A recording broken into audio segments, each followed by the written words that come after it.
The British Columbia Institute of Technology acknowledges that our campuses are located on the unceded traditional territories of the Coast Salish nations of Musqueam, Squamish, and Tsleil-Waututh.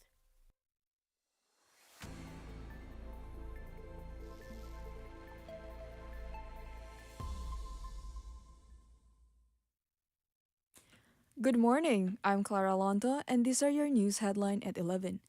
An update on the hiker in Lions Bay news yesterday. The police has confirmed that the age of the person who died is not 16 but 17 years old. My producer Arden McLeod has more on this. Yesterday, North Shore Search and Rescue responded to a report of 2 lost hikers near Lions Bay.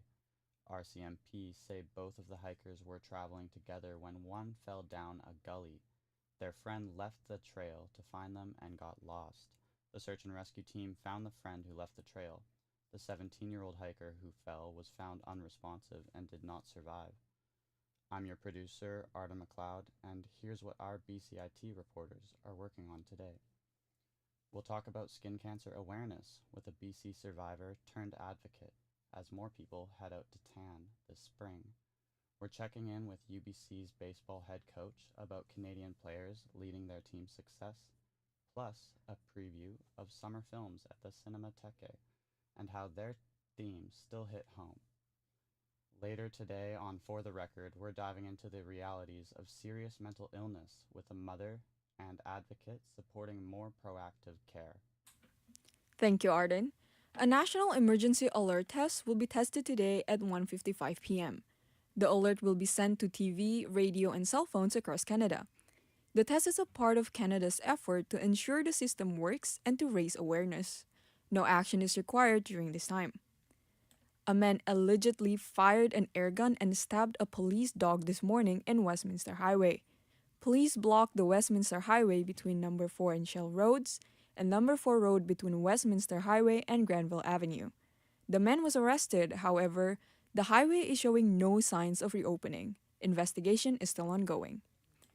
Moving on to politics, Prime Minister Mark Carney says there's more work to do after his first meeting with the U.S. President at the White House. The discussion about U.S.-Canada relations and Trump's ongoing trade war appeared to be successful.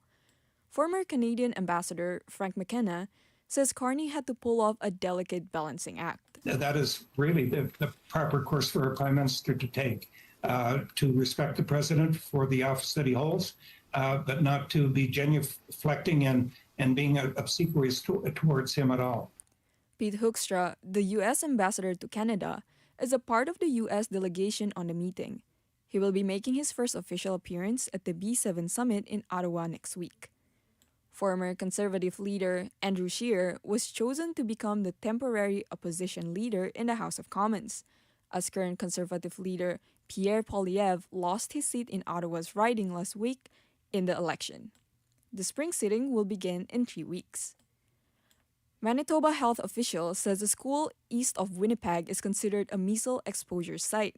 Public Health says anyone who visited Ecole Dougalt School on April 29th, 30th, or May 2nd might be exposed. People who ride the 26 and 128 bus serving the Ecole Dougalt School, Oakbank Elementary, Springfield Middle School, and Springfield Collegiate Institute are also at risk. The Cinematheque is one of Vancouver's few cinemas that regularly screen old films. Every few months, they settle on a theme, spotlighting a particular actor, director, or cultural issues. Our reporter Gabrielle Rui tells us about the cinema's special themes for this summer. This summer, the Cinematheque is focusing on 3 themes: the work of director Robert Bresson and the feminist films of director Mai Zitterling.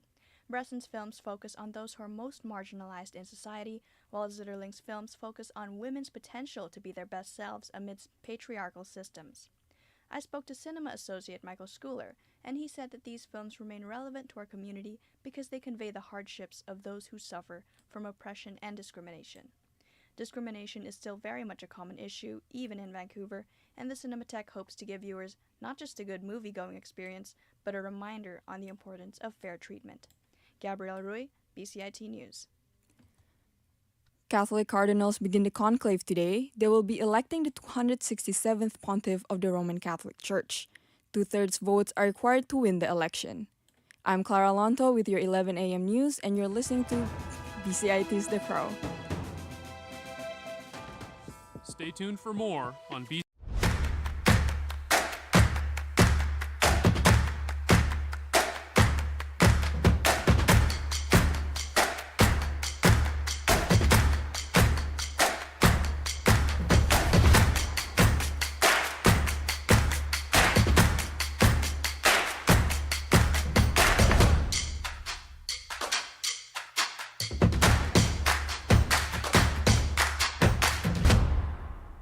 Everything is changing to digital. Everything is online. People aren't just waiting for the 6 o'clock news anymore. People want their news right now. They want to be able to go onto their smartphone, onto the internet, and see the news that they want to see. Vancouver is growing at, a really rapid rate, the Lower Mainland even, and with the tools that we're given here, we're able to cover all of that.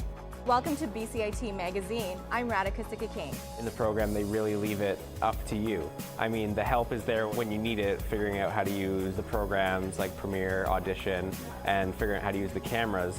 But it's up to you to sort of experiment and figure out what you can do when you go out in the field. They brought candles and flowers to remember the student who lost her life yesterday. Teresa May says the international community condemns Moscow. They really make sure that you know the basics and you are able to put out a quality product. I'm Brady Tretnero. And I'm Radhika Sikakane. Thank you for tuning in to BCIT Magazine.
Good morning, I'm Emma Bolsner, and here are your sports headlines for 11:10. Starting off with hockey, the Abbotsford Canucks are playing Game 3 tonight of the playoffs against the Coachella Valley Firebirds. The team is hoping to pick up the pace after an overtime loss against the Firebirds on Saturday. Tonight's game is at the Abbotsford Centre with puck drop at 7. And in the second round of the NHL playoffs, the Edmonton Oilers came back from an early deficit against the Vegas Golden Knights last night, winning 4-2. The Oilers scored 2 goals in the third period, marking their 5th straight comeback this playoff season. Head coach Chris Nablock shares his thoughts on the game last night. I think if you can pick a period that you're going to be the strongest in, as a coach, you want to be best in the third period, because that's where it's going to come down to. And I've been very happy with our third periods. The Oilers' next game will be tomorrow against the Knights. And in women's hockey, the PWHL playoffs begin tonight in a best-of-5 series. Game 1 is the Toronto Scepters against Minnesota Frost in Toronto. And Utah's NHL team will be now known as the Utah Mammoths. The permanent name comes after the franchise took fans' input and votes into consideration. The team used to be known as the Utah Hockey Club. Owner Ashley Smith spoke at a press conference on how she feels about the franchise and the new name. We welcomed the team, and then game after game, win or loss, the energy was so exhilarating and a lot of fun to be a part of. And it kind of is the icing on the cake that those same fans chose the Mammoth. And we are excited, and Utah should be proud, because we get to go build a culture around this strong identity. I'm just excited. I'm excited. The Mammoths will still have the same colors of black, light blue, and white on their jerseys. Switching to baseball, the Toronto Blue Jays lost against the LA Angels 3-8 at last night's game. The Jays' number 1 prospect, Arjun Nimmala, who is currently playing for the Vancouver Canadians, is said to be a solution for their ongoing losses. Nimmala has won 6 home runs in 22 games, more than any current Jays player. He will be playing tonight against Spokane. The Canadians' next home game is on May 13th. Moving on to basketball, the Warriors suffered a team member loss after their Golden State star Stephen Curry strained his left hamstring in the second quarter of the game. The Warriors still ended up winning the game against the Wolves. Coach Steve Kerr had more to say in a press conference after the game. He's obviously crushed, but, the guys picked him up and played a great game, and obviously we're all concerned about stuff, but it's part of the game. You just guys get hurt and you move on. Our guys did a great job of moving on and getting a great win. 48 hours after a Game 7. Curry will have an MRI exam today, but it is unlikely he will be in Game 2. And the Indiana Pacers scored the final 8 points in a 47.9 seconds against the Cleveland Cavaliers last night. Tyrese Halliburton delivered the three-pointer with 1.1 seconds remaining in the game. They now take a 2-0 lead in the Eastern Conference semifinal series. In football, the Pittsburgh Steelers have decided to trade wide receiver George Pickens. Pickens will now be playing for the Dallas Cowboys. He has spent the last 3 seasons with the Steelers and will be playing with Cowboys star CeeDee Lamb. The Steelers will get a 3rd-round pick in the 2026 draft and a 5th-rounder in 2027. In soccer, Inter Milan beat Barcelona 4-3 yesterday, reaching a second Champions League final in 3 years. David Freitas was a substitute player for Inter and scored in the 99th minute, reaching victory. The next game Inter will face is against either Arsenal or Paris Saint-Germain in Munich on May 31st. Meanwhile, Arsenal and PSG will be playing against each other today at noon. And finally, in tennis, Canadians Bianca Anderson won in straight sets at the Italian Open today. Damn it. Stay tuned for more on BCIT's 1680 The Crow. This is 1680 The Crow, and you're listening to our feature presentation.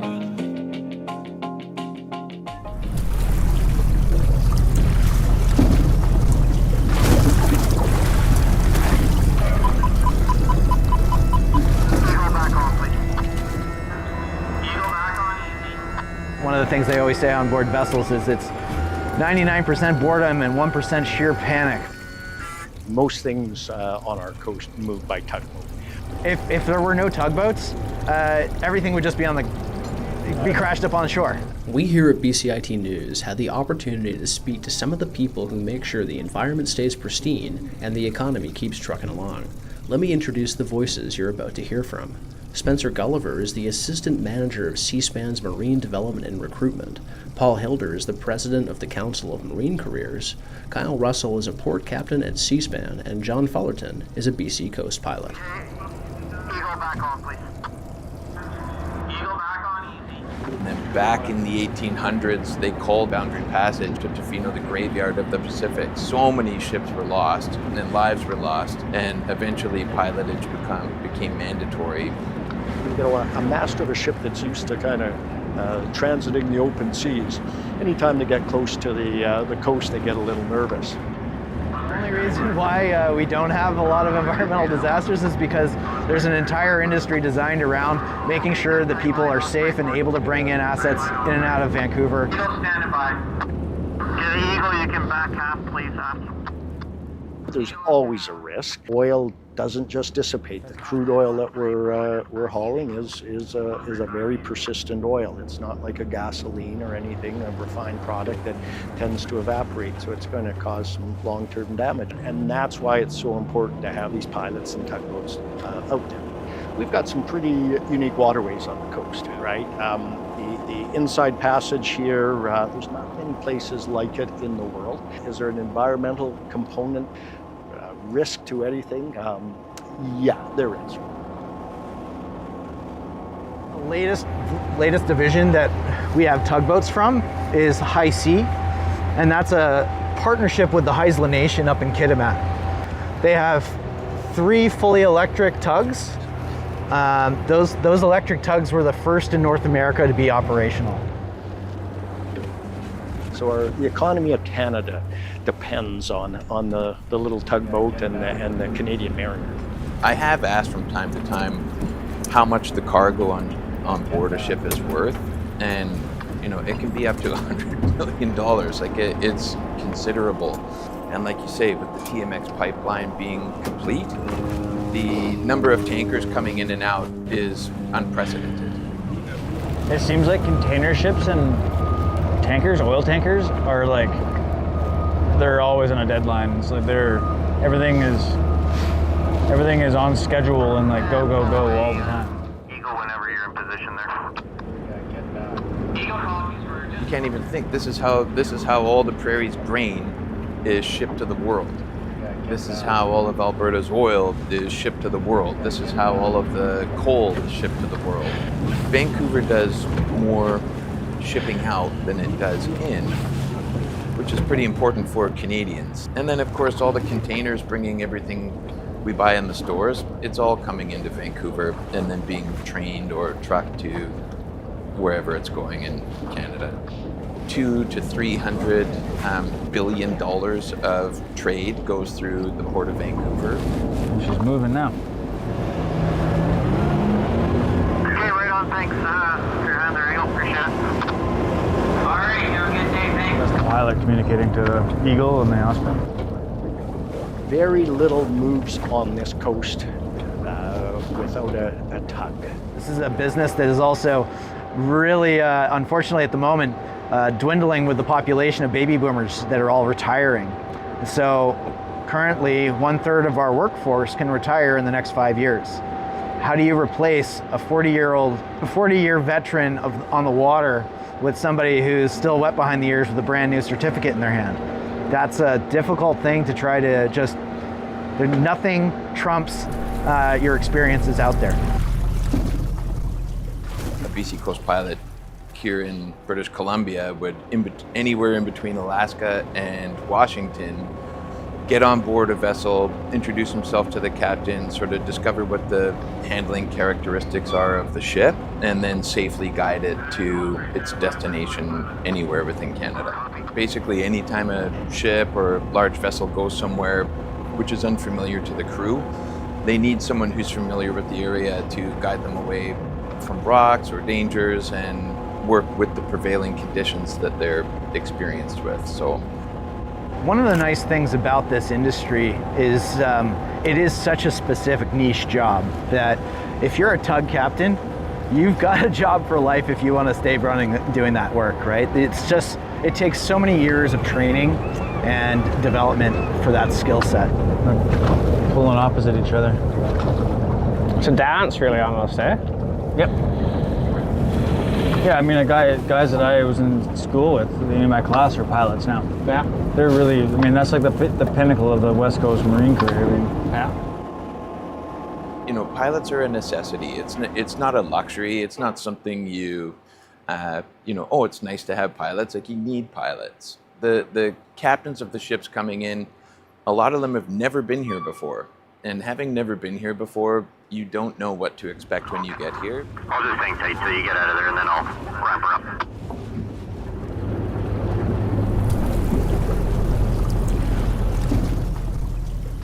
BC Coast pilots really sort of feel like they're working for the people of Canada.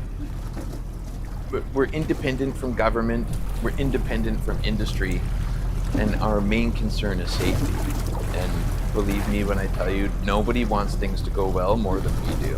And you know, the little kind of insignificant tugboat, it doesn't really turn heads. Like I say, people tend to think they're cute and that, but they are the workhorses of the coast. Eagle whenever you're in position there. Eagle copies, we're just about there. Yeah. For BCIT's The Crow, I'm Gabe Liesi with co-producers Joe McHugh and Cohen Sassaman.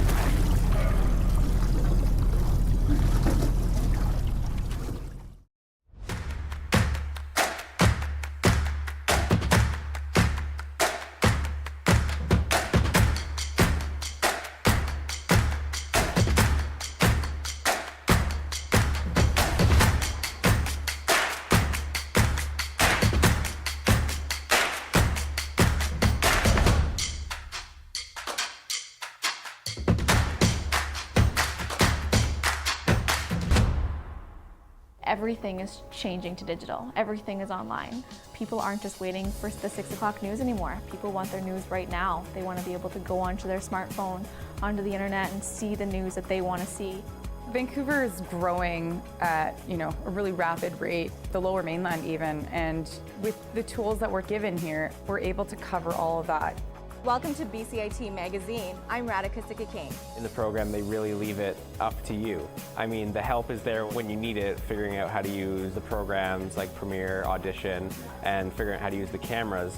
But it's up to you to sort of experiment and figure out what you can do when you go out in the field. They brought candles and flowers to remember the student who lost her life yesterday. Theresa May says the international community condemns Moscow. They really make sure that you know the basics and you are able to put out a quality product. I'm Brady Tretnero. And I'm Radhika Sikakane. Thank you for tuning in to BCIT Magazine.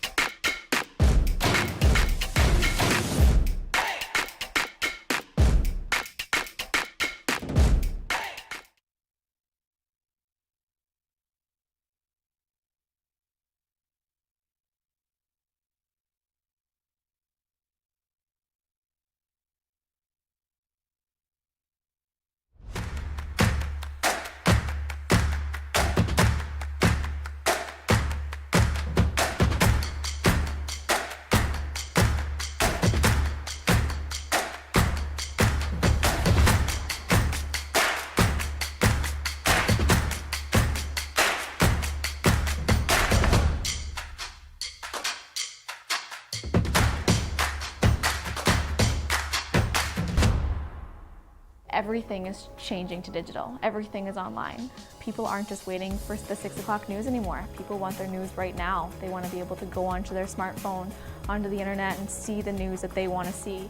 Vancouver is growing at, you know, a really rapid rate, the Lower Mainland even, and with the tools that we're given here, we're able to cover all of that.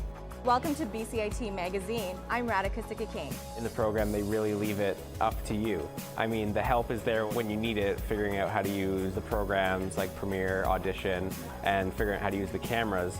but it's up to you to sort of experiment and figure out what you can do when you go out in the field. They brought candles and flowers to remember the student who lost her life yesterday. Theresa May says the international community condemns Moscow. They really make sure that you know the basics and you are able to put out a quality product. I'm Brady Tretnero. And I'm Radhika Siggi-Kane. Thank you for tuning in to BCIT Magazine.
Everything is changing to digital. Everything is online. People aren't just waiting for the 6 o'clock news anymore. People want their news right now. They want to be able to go onto their smartphone, onto the internet, and see the news that they want to see.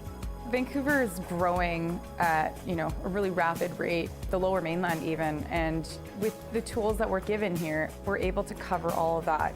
Welcome to BCIT Magazine. I'm Radhika Siggi-Kane. In the program, they really leave it up to you. I mean, the help is there when you need it, figuring out how to use the programs like Premiere, Audition, and figuring out how to use the cameras. But it's up to you to sort of experiment and figure out what you can do when you go out in the field. They brought candles and flowers to remember the student who lost her life yesterday. Theresa May says the international community condemns Moscow. They really make sure that you know the basics and you are able to put out a quality product. I'm Brady Tretnero. And I'm Radhika Siggi-Kane. Thank you for tuning in to BCIT Magazine.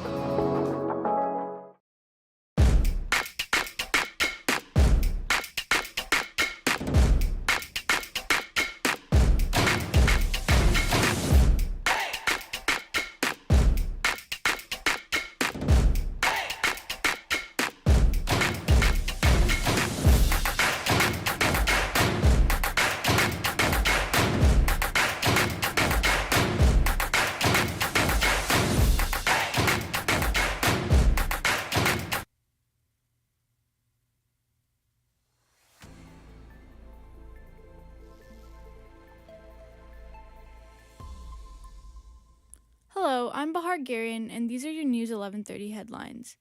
May is Skin Cancer Awareness Month, and BC's Save Your Skin Foundation is working hard to raise awareness about the disease. Reporter Leah Warren has more of the importance of being conscious of the cancer.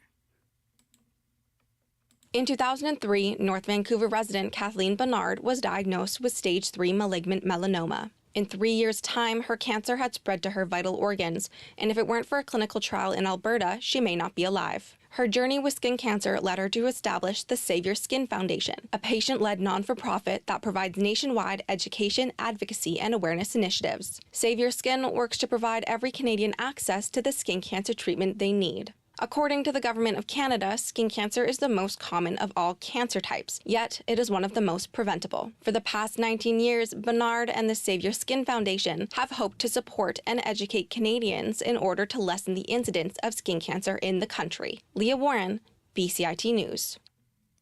In the prairies of Canada, First Nations say they're ready to fight against the separatist movement in Alberta in response to moves by the province that will make a vote more likely. Alberta Premier Danielle Smith says she's having to wait to see a clear referendum question to judge whether it would impact treaty rights. Chief Troy Knowlton of the Blackfoot Confederacy says there's no path to separation. And any talk of separation is really insanity, because there is no pathway to separation. You can have all the referendums you want, but there is no way. Constitutional experts say yes vote on separation would throw Canada into uncharted legal territory, and it's unclear how treated rights would factor into negotiation. In BC, Police Complaints Commissioner says he hopes the demotion and suspension of a veteran Vancouver police officer for sexual harassment will change police outlook on this particular type of crime. The commissioner encourages other police officers to take heed of this offense. Sergeant Kieran McConnell admitted to sending sexualized messages to subordinates and students he taught in criminology. A public hearing called by the Office of the Police Complaint Commissioner concluded today in Vancouver that the messages were sent by McConnell. Former Delta police officer Helena Irvin, one of the 6 plaintiffs in a class action lawsuit over harassment in BC municipal departments, says McConnell's punishment is inadequate. He's going to get to go back to work with the same people who allowed this to happen in the first place. They're the place where he felt comfortable to display this kind of behavior for years without fear of anything happening to him, without fear of losing his job. So, I mean, sure, there's 10, 12, the list of things that are going to happen. It's not going to change anything. It doesn't change anything. Retired Judge Carol Baird Ellen's decision says McConnell is to be demoted to first-class constable from the rank of sergeant. He will be suspended without pay for 20 days. She adds that the VPD should adopt a standalone sexual harassment policy. In the United States, AP Washington correspondent Sagar Meghani reports Joe Biden is criticizing President Trump's pressure on Ukraine to give up land to Russia. Joe Biden is blasting the Trump administration's proposal to let Russia keep some Ukrainian territory in a bid to reach a peace deal. In his first post-presidential interview, Biden says that amounts to modern-day appeasement, a term referring to allowing Nazi Germany to annex European land in the 1930s. President Trump has said Crimea, which Russia illegally annexed 11 years ago, will stay with Russia. Biden tells BBC Radio 4's Today program he worries U.S.-European relations are eroding under the Trump administration. He says leaving the presidential race 4 months before Election Day was a difficult decision, but making the move earlier, like some critics suggested, would not have mattered. Sagar Meghani at the White House. Disney has announced it will build its 7th theme park in Abu Dhabi. ABC's Rebecca Jarvis is there. The waterfront resort will be located on Yas Island and built and run by the developer Myrtle. I asked Bob Iger what this means for jobs back in the United States, and he said it will take a lot of U.S. employees, their creativity, to bring all of this to life. In fact, they've already begun hiring some of them, and that's in addition to Disney's $30 billion plans at U.S. I asked Bob Iger what this means for jobs.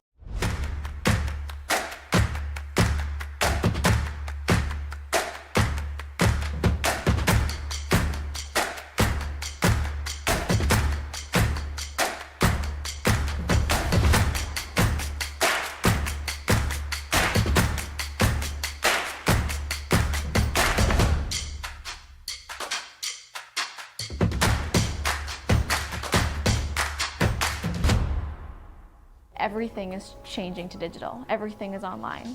People aren't just waiting for the 6 o'clock news anymore. People want their news right now. They want to be able to go onto their smartphone, onto the internet, and see the news that they want to see.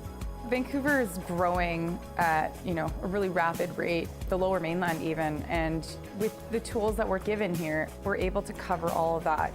Welcome to BCIT Magazine. I'm Radhika Sikakane. In the program, they really leave it up to you. I mean, the help is there when you need it, figuring out how to use the programs like Premiere, Audition, and figuring out how to use the cameras. But it's up to you to sort of experiment and figure out what you can do when you go out in the field. They brought candles and flowers to remember the student who lost her life yesterday. Theresa May says the international community condemns Moscow. They really make sure that you know the basics and you are able to put out a quality product. I'm Brady Tretnero. And I'm Radhika Sikakane. Thank you for tuning in to BCIT Magazine.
Everything is changing to digital. Everything is online.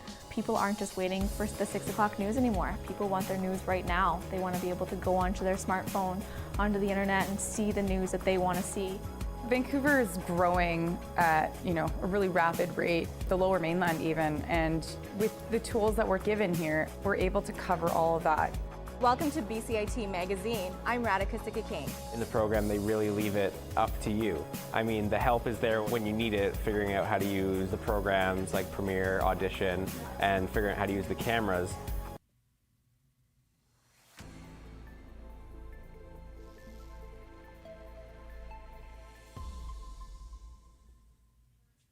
Good morning, this is BCIT's The Crow. I'm Graciela Cruz Flores, and these are your sports news at 11:40.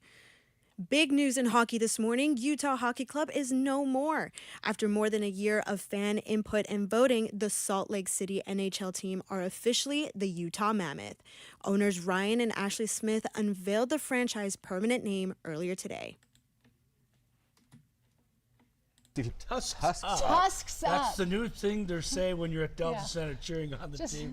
Tucks Up will be the newest chant in the NHL next season. The Mammoth will maintain the same black, light blue, and white collar scheme and the road jerseys with Utah down the front. Toronto Maple Leafs will be starting goaltender Joseph Woll for Game 2 against the Florida Panthers tonight. Leafs coach Craig Berube confirmed Woll is playing earlier today. Woll finished the game first door loss on Monday, making 17 of 20 saves as a 4-1 Leafs lead became a tight 5-4 final in Toronto's favor. Puck drop is at 4 p.m. tonight. Moving on to football, Winnipeg Blue Bombers quarterback Zach Collaros has been suspended by the CFL after failing to respond to an off-season drug testing request. The league announced today the Canadian Centre for Ethics in Sport tried to reach Collaros via phone twice and another time via email over a 2-hour period. Collaros failed to respond within 24 hours, and it will be up to the Blue Bombers whether to allow Collaros to participate in training camp. Winnipeg kicks off its 2025 season hosting the BC Lions on June 12th. In the NFL, the Pittsburgh Steelers have agreed on a trade for wide receiver George Pickens to the Dallas Cowboys. While the Cowboys got the 24-year-old talent, the Steelers will receive a third-round pick in the 2026 draft and a fifth-rounder in 2027. It seems that the Steelers had run out of patience with the wide receiver after Pickens had spent his first 3 seasons in the NFL being equal parts productive and peevish. The Cowboys can now count on another downfield threat to pair off with their star, CeeDee Lamb. Moving on to soccer, Arsenal's dream of reaching the UEFA Champions League final rests on overturning a 1-0 aggregate deficit against Paris Saint-Germain. Arsenal and PSG will battle for the right to meet Inter Milan in Munich for the Champions League final on May 31st. Arsenal coach Mikel Arteta said in a press conference yesterday they are ready to make history. We are a win away from being the champion in the semi-final. We're in the most beautiful cities in the world against a great opponent. It doesn't get much better than that. We are here to make history. We have a big opportunity tomorrow. Arsenal will face PSG at the Parc des Princes Stadium in Paris at noon. In Formula One, Alpine principal Oliver Oakes has resigned with immediate effect. Oliver Oakes joined Alpine last summer. Oakes' departure came out of the blue. The team announced today that covering for Oakes will be Flavio Briatore, while he continues as executive advisor. Oakes' contribution helped the team secure 6th place in the 2024 Constructor Championship last year. This comes as Alpine is understood to be replacing rookie Jack Doohan with his reserve driver Franco Colapinto for Sunday's Emilia-Romagna Grand Prix in Italy.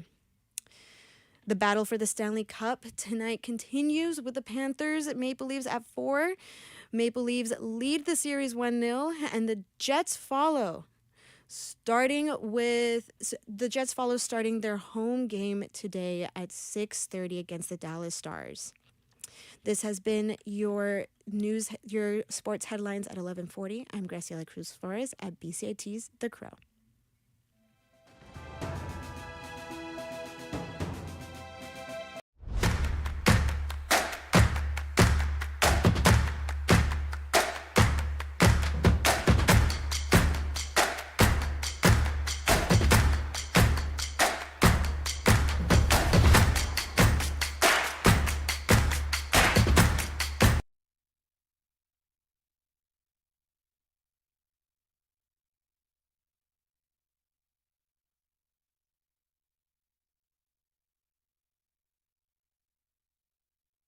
This is 1680 The Crow, and you're listening to our feature presentation.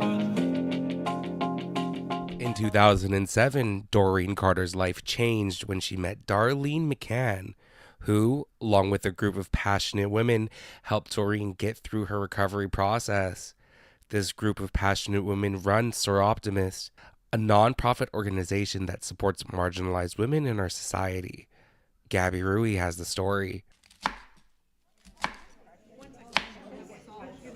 I found it. Hey, let's go.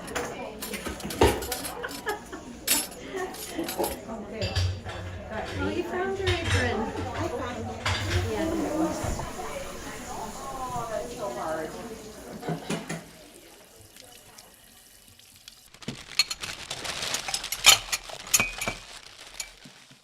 Bee's Closet and Warm Place for Women are two programs that operate under the non-profit organization Soroptimist Tri-Cities. Darlene McCann is one of the co-chairs of Bee's Closet. We started back 10 years ago last October. We used to volunteer at a recovery house, and we friended a lady in the recovery house who was moving out into her own place. And we completely furnished her place for her with bedding, furniture, gave her food, everything. And we thought, if we could do it for one person, why can't we do it for more? One woman came to us through a referral source. She had just gotten out of St. Paul's Hospital, and she told us the only reason she was alive was because her husband thought her heart was on the right side. He took a machete to her, and she had to go through rehabilitation to be able to learn how to use her arms and everything again. It was horrible. With the cost of housing in the Lower Mainland right now, almost every cent they get is going to rent. So they have no money to buy the household items, and they can get pretty much everything that they need for the household. The trolley, when we finish an order, is absolutely full of stuff. They don't need to go shop for anything, which is wonderful. Mugs wrapped up here.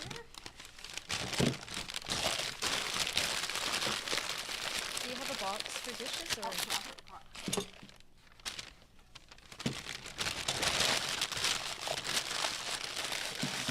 It's all worth it for Joanne Morton, another Soroptimist member. This is one of the best programs for reward, especially when they come in person and we get to meet them and get them to choose. And when they walk in here, they just like, their eyes are just like.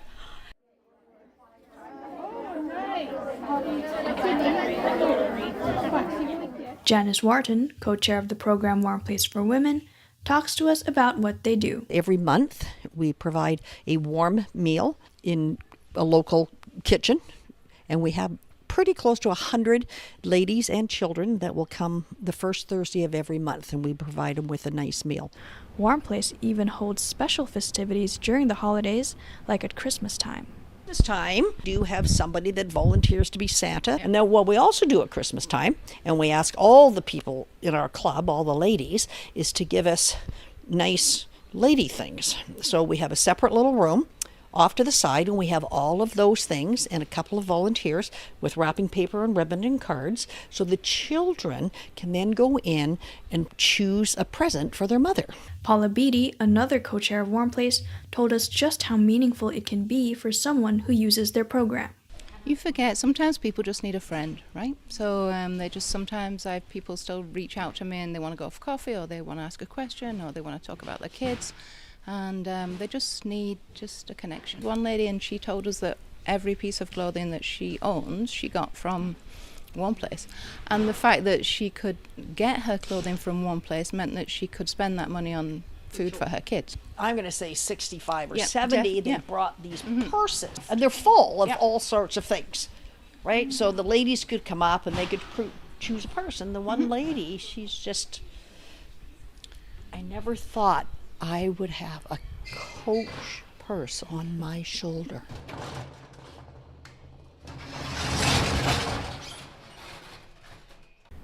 We got to attend a meal where Doreen Carter shared her story with us.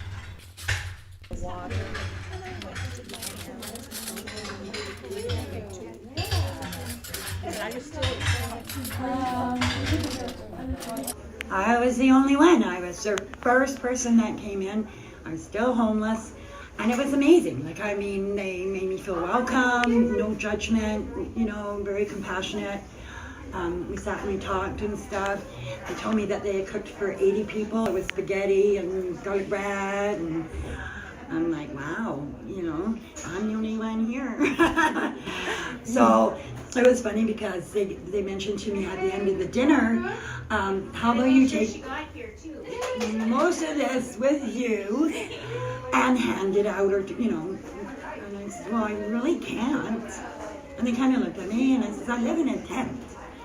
And I said, you know, if I take all this stuff now and then hand it out later, I said, there might not be anything left because bears might get at it. It's hard to believe it's been 17 years. Through my recovery, they've been just absolutely amazing, right? I didn't have to pretend that I was, you know, not addicted and I wasn't homeless or anything else like that. I may have looked terrible when I first came in. So skinny, I was like 130 pounds. It's really important for women to know that they're seen, no matter what the situation is, right? Whether it's abusive, whether it's drug related, whether they're pregnant, homeless. This program is so important because all the women can get together and they can talk and, you know, hopefully come to a solution. And then just be themselves, right? So, but there needs to be more done. These people deserve a place of their own, right? So there needs to be more shelters, and that's, you know, even for downtown east side, anywhere, like all over the province, we need more shelters, and that's what I would actually work for. I would think that in order to get some more support and everything is to write letters. Like, get the community to write letters. An issue that Sir Optimus faces right now is the lack of funding. They must rely on our municipal governments for help.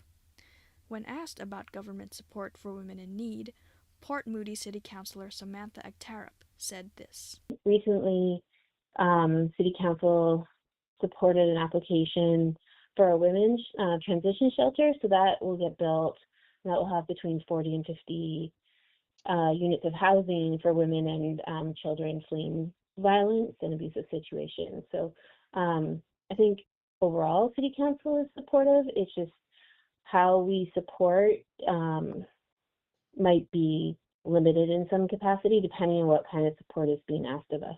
Yeah, so the way it works now in terms of funding, we have a grant cycle, and it's the grant applications go in and we have a small budget. I think it's about $20,000 set aside to fund local nonprofits, and the grants, like the support for new immigrants or women fleeing violence, or even just finding housing or training, it seems to be somewhat financially constraining, let's say. A report from Stats Canada showed that in 2023, over 78% of victims of intimate partner violence were women. Vulnerable women, especially those further marginalized by factors such as class and race, rely on resources that organizations, such as Sir Optimus, provides. It is clear that more supports are needed to help people just like Doreen and the other women who use programs like Sir Optimus. For BCIT's The Crow, I am Gabby Roy with co-producers Jeannie Lynn and Keone Mo.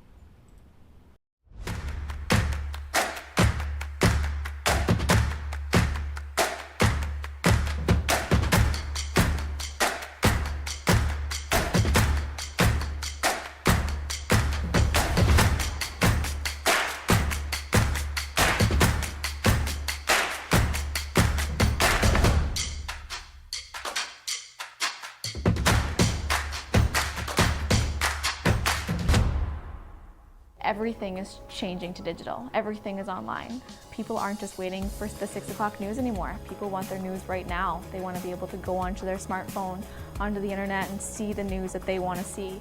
Vancouver is growing at, a really rapid rate, the Lower Mainland even, and with the tools that we're given here, we're able to cover all of that. Welcome to BCIT Magazine. I'm Radhika Sikakane. In the program, they really leave it up to you. I mean, the help is there when you need it, figuring out how to use the programs like Premiere, Audition, and figuring out how to use the cameras. But it's up to you to sort of experiment and figure out what you can do when you go out in the field. They brought candles and flowers to remember the student who lost her life yesterday. Theresa May says the international community condemns Moscow. They really make sure that you know the basics and you are able to put out a quality product. I'm Brady Tretnero. And I'm Radhika Sikakane. Thank you for tuning in to BCIT Magazine.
British Columbia Institute of Technology acknowledges that our campuses are located on the unceded traditional territories of the Coast Salish nations of Musqueam, Squamish, and Tsleil-Waututh.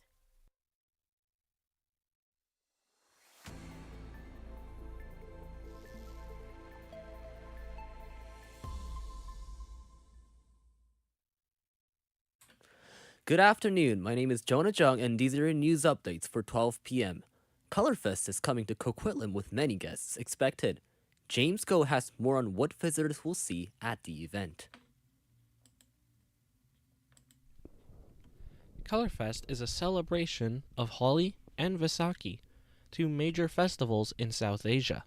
Holi celebrates the start of spring and commemorates Hindu legends, while Vaisakhi is a harvest festival that originated in northern India. Celebrants can enjoy a wide variety of food, arts and crafts, and musical performances. Colorfest was first introduced in 2004 and has become one of the largest Diwali-themed events in the Lower Mainland. The event is scheduled for May 10th. James Ngo, BCIT News. There is a new beer hitting the shelves in Langley, an all-Canadian craft beer from the hops to the barley and all things in between. Our reporter Braden Goodman has more on the story. Langley's own Dead Frog Brewery is tapping into patriotism with the launch of its new Canada Proud Craft Lager, a refreshing craft beer made entirely from Canadian ingredients. The award-winning brewery is celebrating unity, resilience, and Canadian spirit at a time when national pride is at an all-time high. Aiming to promote unity and community values, the new beer offering is more than just a crisp, homegrown lager. Each can supports local communities with a portion of the proceeds going to the BC Hospitality Foundation and local firefighter charities. Braden Goodman, BCIT News. Next is the national news. CEOs of energy companies have made 5 suggestions to Prime Minister Mark Carney about energy development. One of them will be to change impact assessment process and remove regulations. As Carney says he will boost Canada's energy independence, the industry leaders asked him not to put a limit on oil and gas production and emissions. They say the provinces should be setting the regulations. Despite their requests, Carney says emissions cap will remain. Conclave takes place as 4 cardinals from Canada, Thomas Collins, Gerard Lacroix, Frank Leo, and Michael Zerny, gather in the Vatican. Late Pope Francis appointed these 4 clergies in Canada.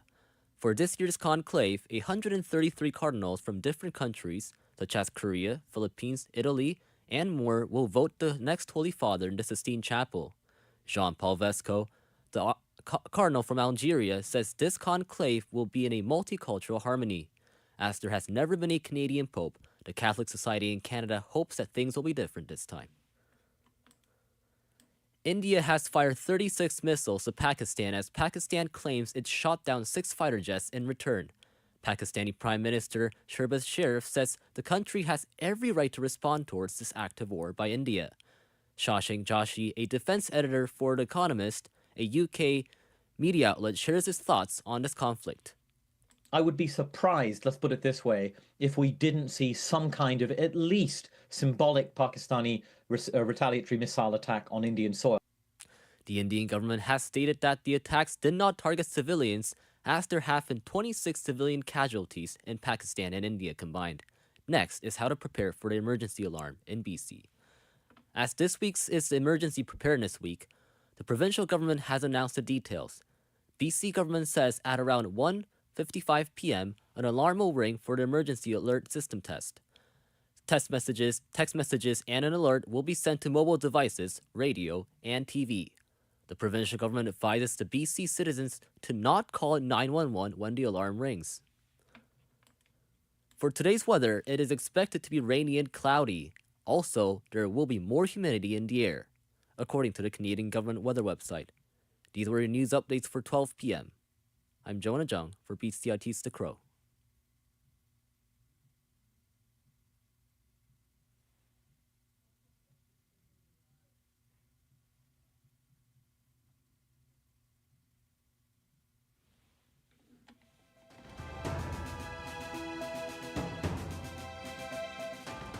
Stay tuned for more on BCIT's 1680 The Crow.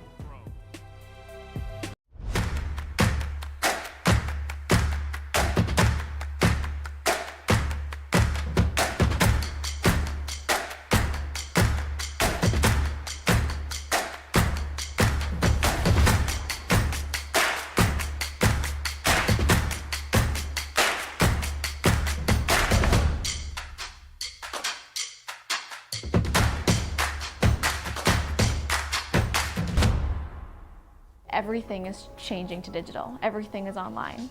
People aren't just waiting for the 6 o'clock news anymore. People want their news right now. They want to be able to go onto their smartphone, onto the internet, and see the news that they want to see. Vancouver is growing at, a really rapid rate, the Lower Mainland even, and with the tools that we're given here, we're able to cover all of that. Welcome to BCIT Magazine. I'm Radhika Sikki-King. In the program, they really leave it up to you. I mean, the help is there when you need it, figuring out how to use the programs like Premiere, Audition, and figuring out how to use the cameras. But it's up to you to sort of experiment and figure out what you can do when you go out in the field. They brought candles and flowers to remember the student who lost her life yesterday. Theresa May says the international community condemns Moscow. They really make sure that you know the basics and you are able to put out a quality product. I'm Brady Tretnero. And I'm Radhika Sikki-King. Thank you for tuning in to BCIT Magazine.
Welcome in to BCIT's The Crow. This is your 12:10 sports update.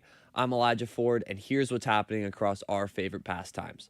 The Abbotsford Canucks are back in action tonight for Game 3 of their best-of-5 series against the Coachella Valley Firebirds. The Canucks return home after splitting the first 2 games in Coachella Valley 1-1. They're hoping to bounce back after a stinging 5-4 overtime loss in Game 2. Head coach Manny Malhotra said Abbotsford's offensive depth needs to shine in order for the Canucks to take back control of the series. Puck drop is scheduled for 7 p.m. at the Abbotsford Center. The CFL has suspended Winnipeg Blue Bombers quarterback Zach Collaros 1 game for failing to respond to an off-season drug testing request. The league announced Wednesday officials with the Canadian Centre for Ethics in Sport twice tried to reach Collaros by phone and another time via email over a 2-hour period.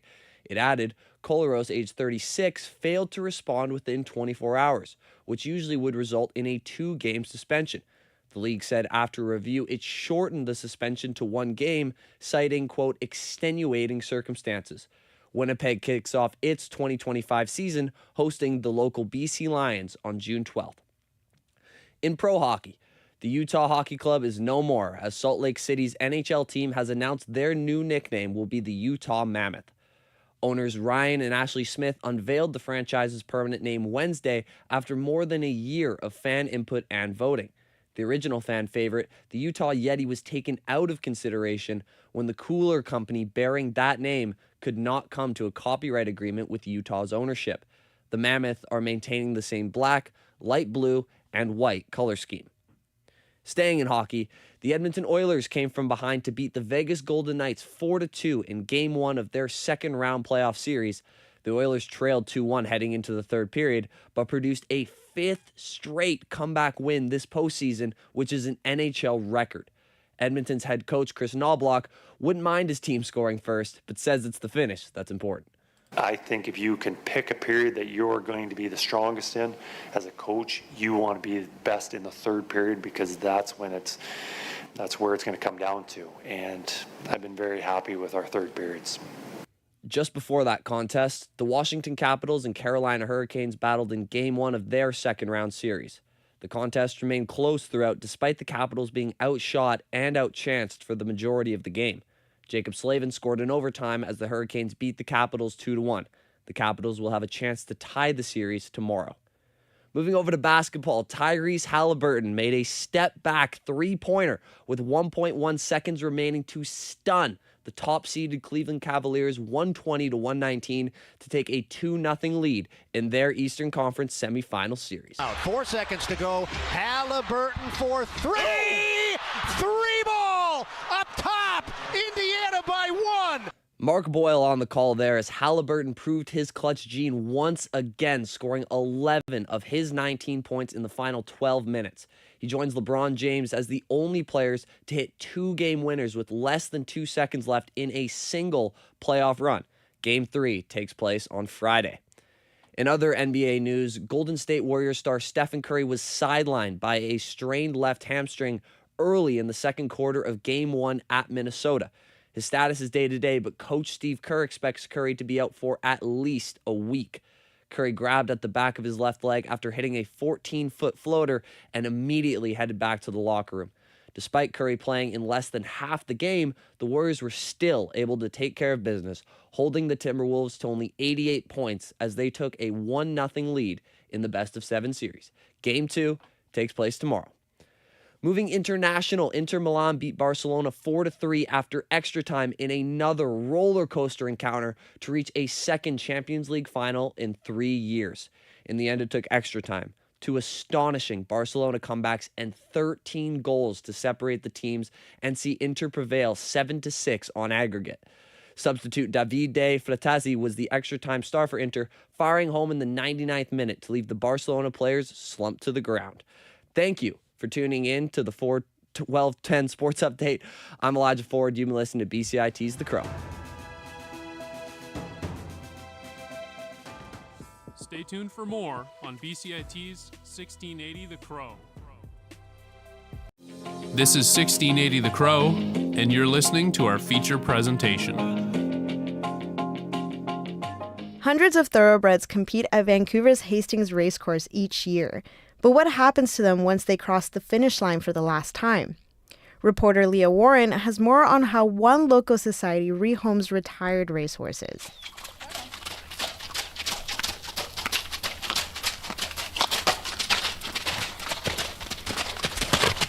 This is New Stride Thoroughbred Adoption Society, a charity whose mission is to rehome retired racehorses from Vancouver's Hastings Racetrack. Carmen Forshaw, Program Coordinator of New Stride Thoroughbred Adoption Society, along with a slew of volunteers and a board of 8 members, including Grant McDonald, who owned racehorses for years. Happy to be here. Runs the show. New Stride was founded in 2002. It was founded by a group of concerned, we call them backstretch workers, people who work at the track, who could be trainers, could be grooms, could be owners, breeders, anybody who works at the track. And they really wanted to, or saw the need for homes for the horses after they were finished racing. So that meant whether they were injured and needed rehab and then could go on to other careers or be recreational horses. And that's how that all started. Good girl. You're just gorgeous. I'm so to stare at you. So what do the lives of racehorses look like? Well, they're born, of course, pulled out of the mare, and they're well looked after. They're looked after like you'd look after your kids. They're a valuable item, and you excuse me, get to like them. And late in their yearling year, they're often broke. Their owners are broke too, but they'll be given over to somebody that knows how to train them to ride and steer and back up and behave themselves. And they're usually put away and then brought out back out in the spring after the January 1st. They'll be a 2-year-old, and they'll be trained to run in company with other horses and move in and out with other horses. Eventually they'll go to the starting gate and get trained how to handle that, which is sometimes quite an experience. At 3-year-olds, they start to run and either become champs or chumps.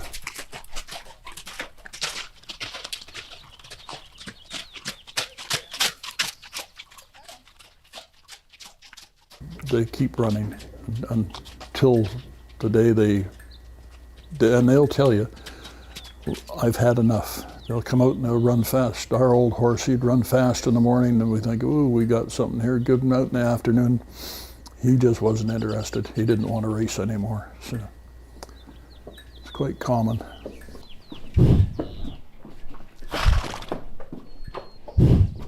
Often by the time they are 5 or so, they're done racing.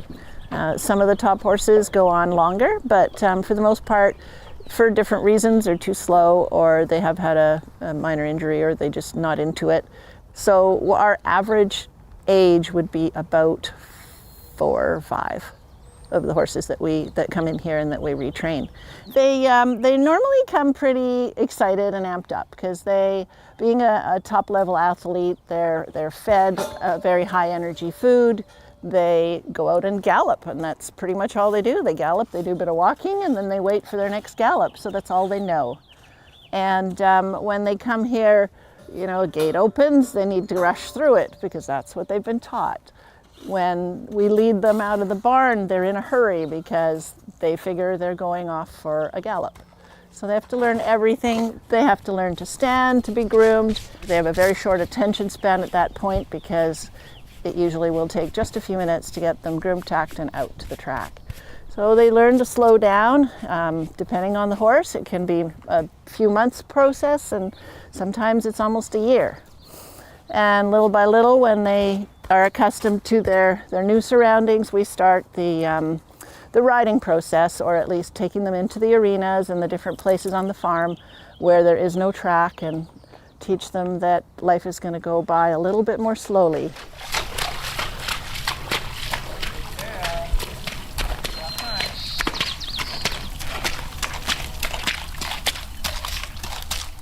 Okay, this is Henny. So she's just on a walk program at the moment, and that's probably all I'll do with her today. I'll check her steering and her stop-go responses, and we'll go from there. Right, baby? Good girl. Yeah, you're doing great. Yes, you are.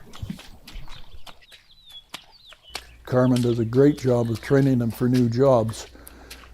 Some of them can jump, others dressage, others are family riding horses. The odd one, because some of them are pretty high strung, and if ones are unable to perform those things, we quite often find people just want a pasture ornament, for lack of a better term. They'll put them out in the pasture and feed them and kiss them and feed them carrots and whatever else. New Stride is a small operation where Forshaw, with some help, retrains up to 7 horses at a time. The society, however, can't rehome every racehorse that retires in a year. I mean, lots of horses retire. Lots of them are sold privately, usually the most sound ones. And the owners and trainers of these racehorses, most of them won't stress an injury, and it becomes where they're not suitable for racing. And some of them they'll be out, like a hockey player, be out day to day, others will be out for 2 weeks, and others out for the season. And that's what New Stride does, of course. We take in a few that people don't have the connections to sell their horses. And if we weren't around, I'm afraid a number would be euthanized.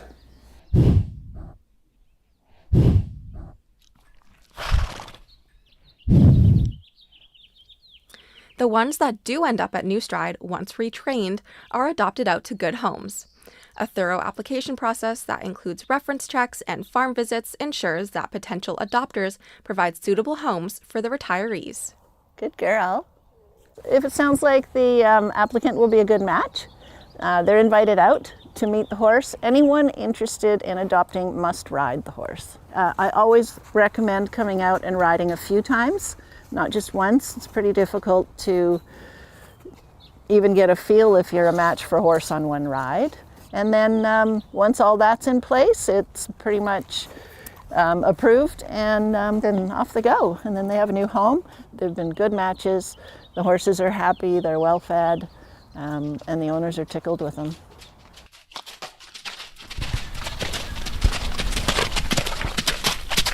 They can do basically anything. They're bred to run. They love to run.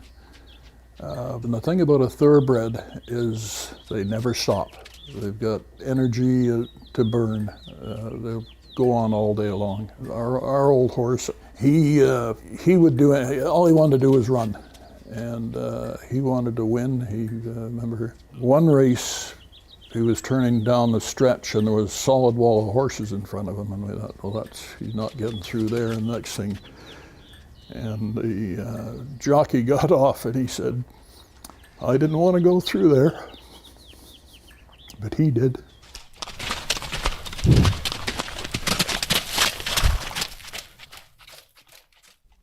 For BCIT's The Crow, I'm Leah Warren with co-producer Graciela Cruz Flores.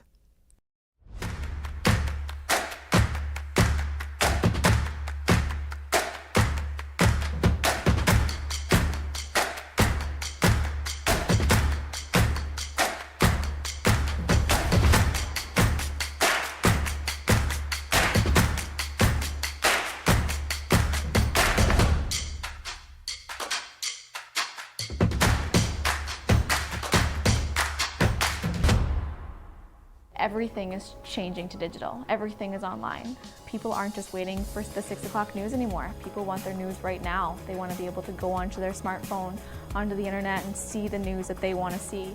Vancouver is growing at, a really rapid rate, the Lower Mainland even, and with the tools that we're given here, we're able to cover all of that.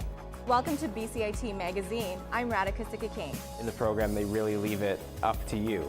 I mean, the help is there when you need it, figuring out how to use the programs like Premiere, Audition, and figuring out how to use the cameras. But it's up to you to sort of experiment and figure out what you can do when you go out in the field. They brought candles and flowers to remember the student who lost her life yesterday. Theresa May says says the international community condemns Moscow. They really make sure that you know the basics and you are able to put out a quality product. I'm Brady Tretnero. And I'm Radhika Siggi-Kane. Thank you for tuning in to BCIT Magazine.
Good afternoon, I'm Clara Alonto, and you're listening to the 12:30 News Update.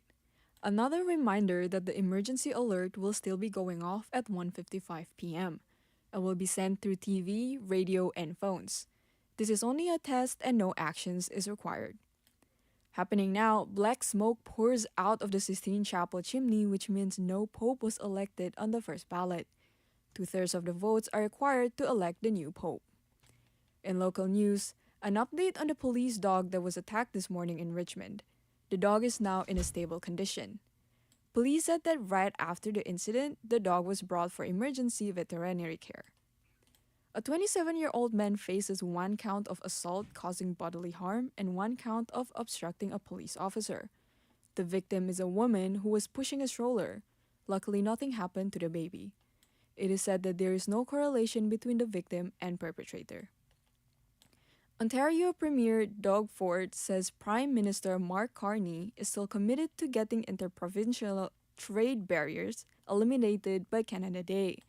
The premiers had a virtual meeting with Carney today after his meeting yesterday with U.S. President Donald Trump. Ford says there is growing interest in signing memorandums of understanding to free up internal trade. Let's get together, at least sign all the MOUs. So, who's coming up in the batting cage? PEI, Saskatchewan. Hopefully, I just text Scott right now and said, hey, let's sign that deal. Even Danielle, we're texting back and forth, and she wants to sign an MOU too. Ford says Canada's premiers will meet in person for meetings in Saskatchewan in early June. In America, U.S. President Donald Trump talks about his effort to reach deals with America's trading partners cause more confusion. His team says that Trump is using a strategic uncertainty to his advantage. Trump says he's looking for fair deals on all sides while not caring about other countries' markets. At this point, he says that he might just impose a set of tariffs on his own. Sticking with tariffs, China is planning to hold a talk in Geneva after a blow of its economy from the U.S. president. The ramped-up tariffs is taking a toll on China's export-dependent economy due to the additional cost of the policies. China was already under pressure from a prolonged downturn in the property sector. Both the plans for trade talks and the policy measures announced by Beijing drew a neutral reaction. Analysts saying any deal will likely take time. In sports, UBC Thunderbirds baseball team is headed to the championship tournament of their league. Our reporter Thomas Adams has more on their season.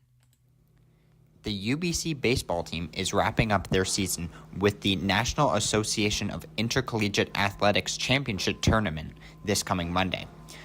The team, predominantly composed of Canadian-born players, smashed their way to a 36-17 record in the regular season, led by Richmond-born Johnny McGill, who leads the team in average hits and slugging percentage. The team will look to best their American opponents and claim victory in their league. They will be finding out the city that they will be traveling to play the host team. Thomas Adams, BCIT News. Sticking with baseball, many Blue Jays fans on the West Coast are refusing to go to Seattle to watch their favorite team play. Reporter Hayden Stewart has more. Heading down south to T-Mobile Park when the Toronto Blue Jays are in Seattle is the only chance for many fans in BC and Alberta to see their favorite team play during the season. Games are usually sold out weeks or even months in advance, with mostly Canadian fans attending, but not this year. With only 2 days until the start of the series, many seats are still available. Tensions are very high between Canada and the United States, with all the tariffs imposed and remarks from President Trump about Canada becoming the 51st state. Showing resilience and strength against America seems to be more important for Canadians than cheering on their favorite baseball team in person. Hayden Stewart, BCIT News. Today's weather will be mainly cloudy with a high of 17 and low of 11. I'm Clara Alonto with your 12:30 news, and you're listening to BCIT's The Crow.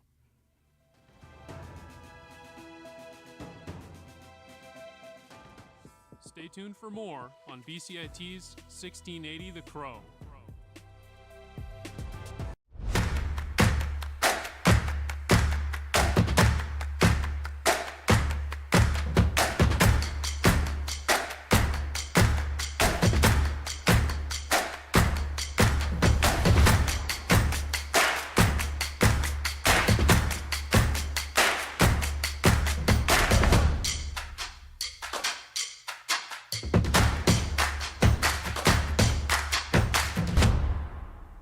everything is changing to digital. Everything is online.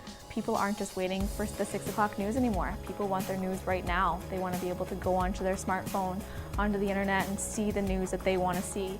Vancouver is growing at, a really rapid rate, the Lower Mainland even, and with the tools that we're given here, we're able to cover all of that.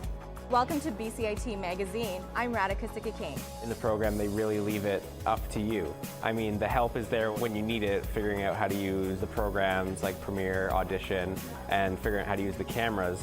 But it's up to you to sort of experiment and figure out what you can do when you go out in the field. They brought candles and flowers to remember the student who lost her life yesterday. Theresa May says the international community condemns Moscow. They really make sure that you know the basics and you are able to put out a quality product. I'm Brady Tretnero. And I'm Radhika Sikki-King. Thank you for tuning in to BCIT Magazine.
Good afternoon, I'm Emma Bolsner, and here are your sports headlines for 1240.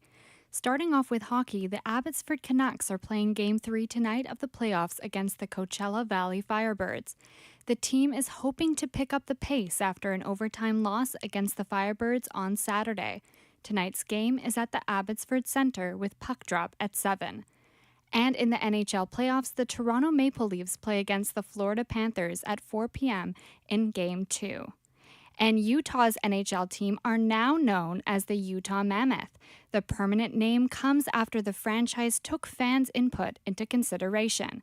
The team used to be known as the Utah Hockey Club.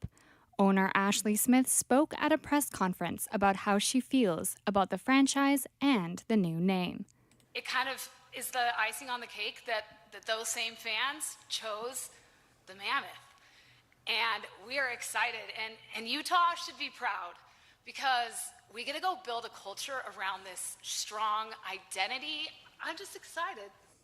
The Mammoths will still have the same colors of black, light blue, and white on their jerseys. In baseball, many Blue Jays fans on the West Coast are refusing to go to Seattle to watch their favorite teams play. Reporter Hayden Stewart has more on this story. Heading down south to T-Mobile Park when the Toronto Blue Jays are in Seattle is the only chance for many fans in BC and Alberta to see their favorite team play during the season. Games are usually sold out weeks or even months in advance, with mostly Canadian fans attending, but not this year. With only 2 days until the start of the series, many seats are still available. Tensions are very high between Canada and the United States, with all the tariffs imposed and remarks from President Trump about Canada becoming the 51st state. Showing resilience and strength against America seems to be more important for Canadians than cheering on their favorite baseball team in person. Hayden Stewart, BCIT News. The Toronto Blue Jays are also looking to add new prospects to their team after experiencing ongoing losses.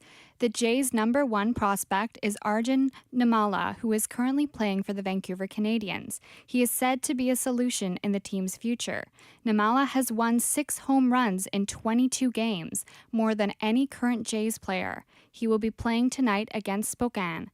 The Canadians' next home game is on May 13th. UBC Thunderbirds baseball team is heading to the championship tournament. Our reporter Thomas Adams has more on their exciting season. The UBC baseball team is wrapping up their season with the National Association of Intercollegiate Athletics Championship Tournament this coming Monday. The team, predominantly composed of Canadian-born players, smashed their way to a 36-17 record in the regular season, led by Richmond-born Johnny McGill, who leads the team in average hits and slugging percentage. The team will look to best their American opponents and claim victory in their league. They will be finding out the city that they will be traveling to play the host team. Thomas Adams, BCIT News. In basketball, there is an update on Stephen Curry's injury from last night's game against the Wolves. Curry strained his left hamstring in the second quarter of the game and will be out for a week from playing. Coach Steve Kerr had more to say in a press conference after the game last night. You know, he's obviously crushed, but, you know, the guys picked him up and played a great game, and obviously we're all, you know, concerned about stuff, but it's part of the game. You just, guys get hurt and you move on. Our guys did a great job of moving on and getting a great win, you know, 48 hours after a Game 7. The Warriors will be playing Game 4 on Monday. And Gulf fans, listen up. 3,000 tickets will be given away in New York over the next 5 months. The PGA of America is giving away tickets to the Ryder Cup through a program called the People's Perks. The Ryder Cup will be held at Bethpage Black in September. Tickets will be handed out on Long Island and throughout the city. And those are your sports headlines for 11:10. I'm Emma Bolsner for BCIT's The Crow.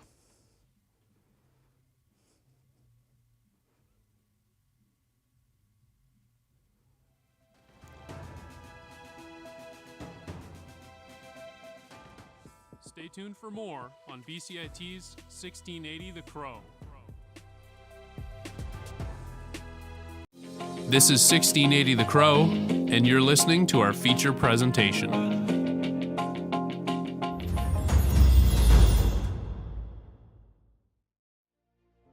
Ice hockey, Canada's national winter sport.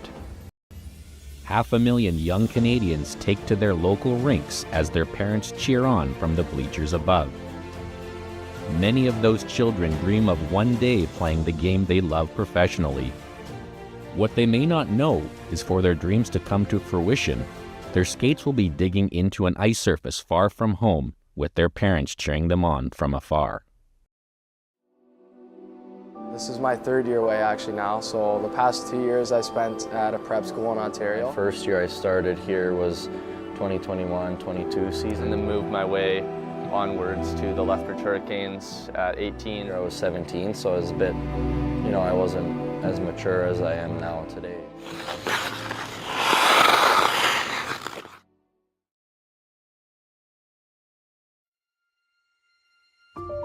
In most cases, to make it big, players must either get drafted into the CHL, play in the BCHL, or play for academy schools.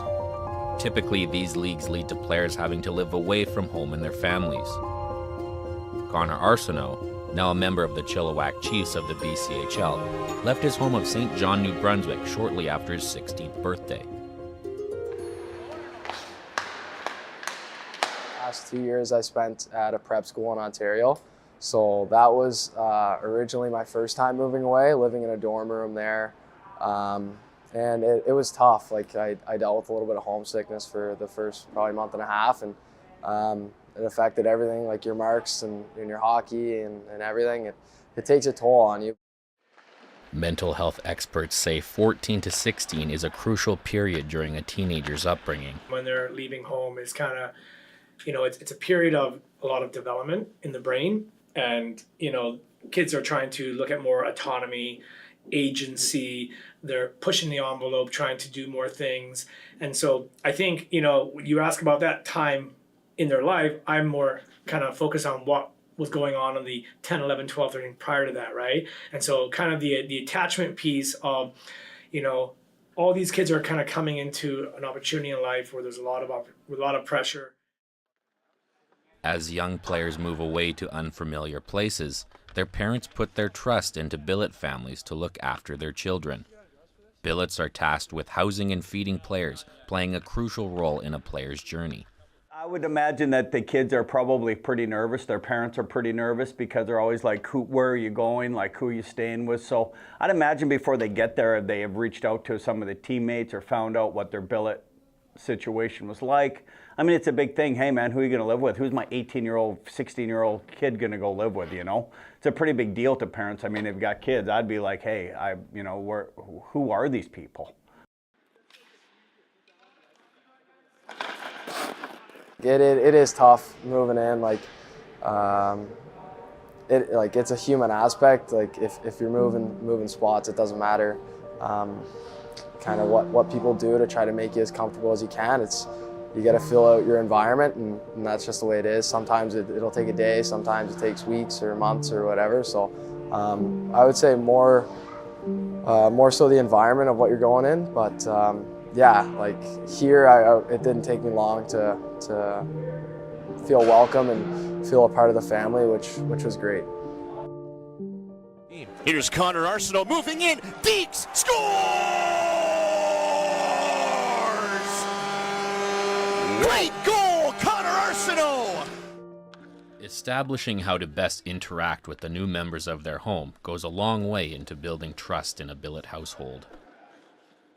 Everybody has different levels of communication, and you're having another kind of like youth in your house that you may have parented, but every child needs to be parented differently, right? And you handle them all uniquely different. Sometimes food can be a great way to kind of bridge relationships and to really have that kind of, breaking bread together and what are their kind of pregame meals and really trying to make them feel at home and comfortable. Dinner time at our house, and I think the boys would agree, pretty entertaining, pretty fun, right? I think that's important for us, and we all make an effort to sit down at the table. Dinner's at 6 o'clock. Dinner's at 6, right. And we're all sitting down talking about our day. And joining the trio at the dinner table is another billeted player. Some billet brothers that I've had in the past that I wasn't so close to, and obviously some that I am really close to, and I'd say Connor I'm pretty close to him, even though he came in December. I feel like we've already grown a pretty good relationship. Other say males or boys in the house, it's a bit of a mentorship role. And I think, it's easier for them to be more kind of like boys will be boys, and they can be more relaxed and natural in those environments. Mateo's been with us for 3 years, which is really cool. It's the longest time we've had someone with us. We often go through change throughout the season, and last season was the first year that we didn't have anybody traded. So having Mateo for 3 years has been really cool. Yeah. And one of our first players always used to say that it was part of the package, so that now that he was in our lives, he was, he was part of the package. So Mateo now has us for the rest of his life. It obviously helps when you have outgoing people like my billets are now. And also my first year I was by myself. So that was kind of a bit of, my first year I was 17, so I was a bit, I wasn't as mature as I am now today, but I mean, obviously helping or living with other teammates too really helps, and I think that really brings a comfort level to me. And obviously the billets at the end of the day, they're taking strangers in, like pretty much strangers, they don't know who they are, and they're opening their homes to us. So, that just goes to show how caring and those type of people are, so I can't appreciate them enough for that. Billet families provide crucial support for the players they care for.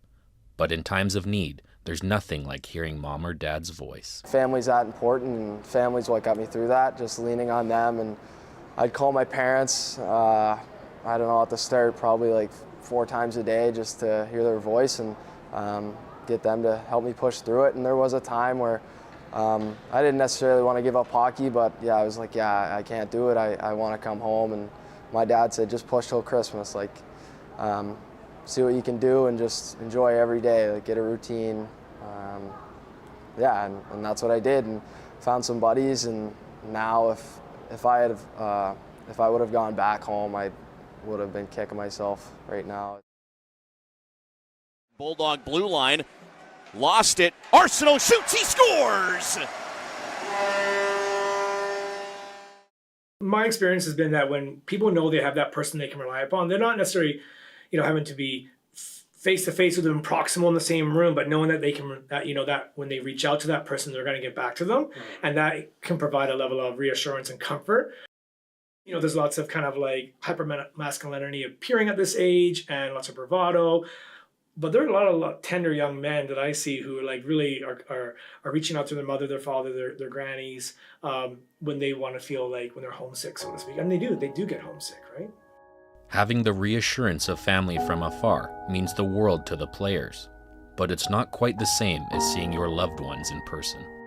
Even my grandfather now, my nan who has passed away, but I miss them a lot, and other family, aunts and uncles and cousins, and it's tough moving away.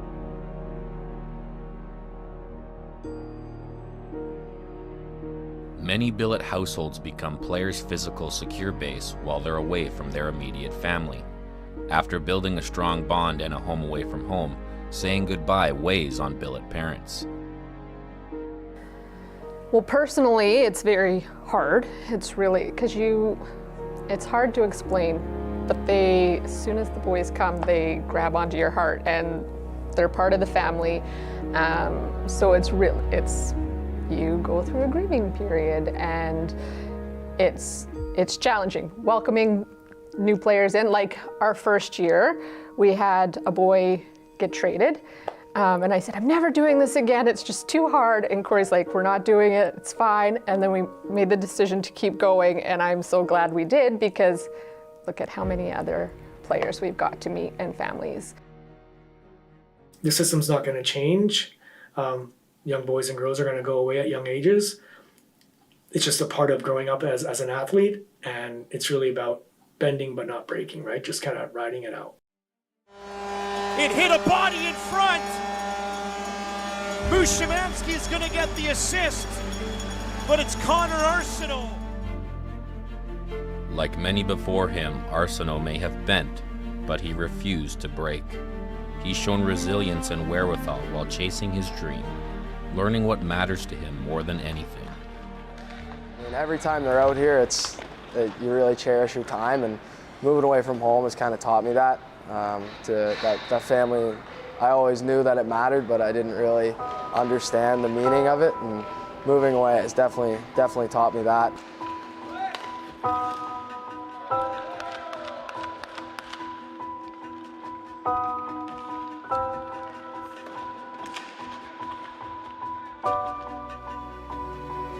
Knocked down Connor Arsenault as the Chiefs come away.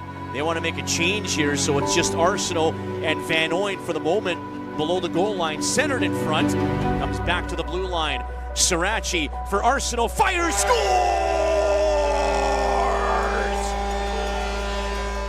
Here's the far side, Morin. Elfring to the net. Mercick following up. Mercick backhand scores. The Spurs Kings can't.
Everything is changing to digital. Everything is online.